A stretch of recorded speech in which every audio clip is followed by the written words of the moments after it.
I ask you a little bit about El Toro Valenzuela before we jump into the Tigers trajectory?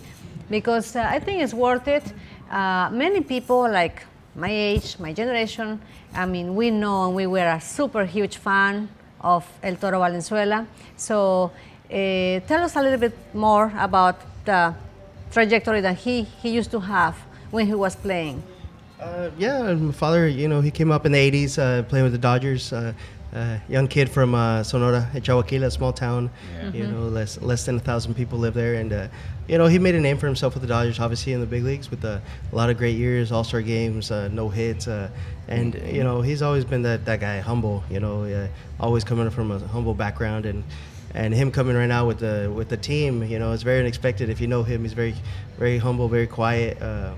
So now for him to be be the owner of the team in Mexico, Tigres, which is probably behind Diablos Mexico City, is probably the two biggest organizations in Mexico, if people know in Mexico baseball. It's an honor to be at the head of this, try to form a great team, a championship team, and put our name in that aspect of baseball as part of owners, as owners instead of the playing aspect.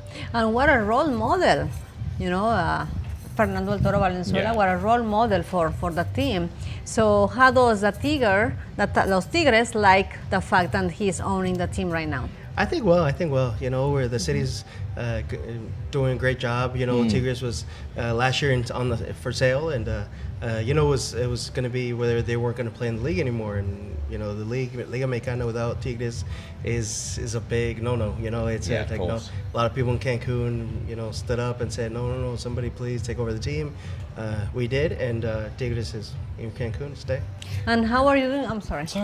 Well, I was going to say, let's just kind of, for people watching back home, maybe in the States or in Europe, let's give some scale in terms of the team, in terms of the support and the fan base. I mean, obviously it's been growing for many, many years. Today, how many fans do you typically have now coming to see? Average in a normal season could be between 4,000 to 6,000 people. Yeah.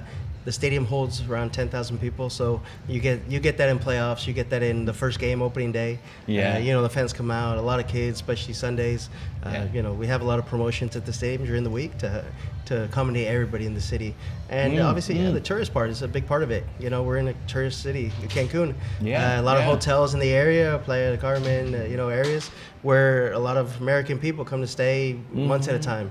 And they're big baseball fans in America. They love baseball. So when they get a chance, I get a lot of requests, through email, through phone calls of people that want to come to the stadium for a series, come to the stadium for the whole season. They're following. Yeah, they follow you. the Tigres. A lot of people. We sit up there in our suite at the stadium, and we see a lot of people there. American people come in during the game that we really didn't know, but we would like to exploit that a little more.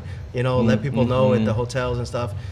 Maybe have with them actually, where they can give tickets. Sorry to interrupt, but this could be actually a good way because we're actually directing ourselves to American people and travelers. So whenever you have the games, we can actually. One of the big things about having you here today at the El Dorado Royale Hotel here, it has a massive fan base, I'm sure, and something that with us being situated here too, reaching out to an international audience.